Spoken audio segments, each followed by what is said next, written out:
კვარა არის ჯერ პიროვნული ხასიათი ისეთია გუნდში, რომ არის აი უმაგრესი ადამიანი, როდის აი ხანდახან გუნდში ისეთი ფეხბურთელები, როგორიც კვარა, თქვათ ვარსკვლავები, აქვს სპეციფიური ხასიათი და ბევრი ისეთი თანაგუნდელი მყოლია, ვისთანაც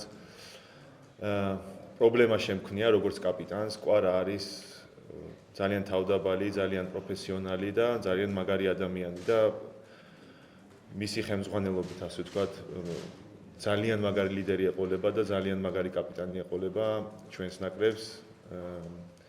საფეხბურთო თვისებებს რაც შეეხება, ზედმეტია ჩემი სიტყვები, იმიტომ რომ არის ევროპაში საუკეთესო მოთამაშე, დასახელდა ჩემპიონთა ლიგის, ეს არის, რა ვიცი, მისი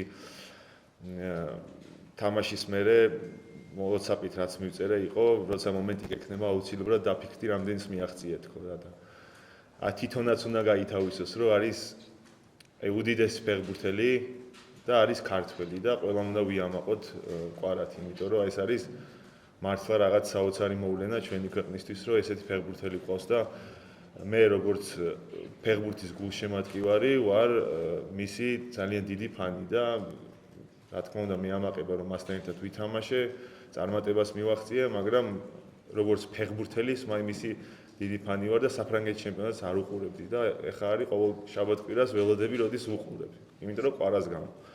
ძალიან ცოტა ფეხბურთელია დღეს სოფლიოში, როგორც არის კვარასნაირი ფეხბურთელი.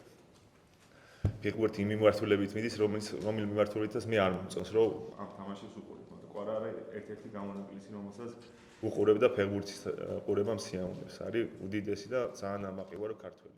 თუ მოგეწონა ეს ვიდეო, დაალაიქე და გამოიწერე არხი, რომ არ გამოგჩეს შემდგომი საინტერესო სიახლეები.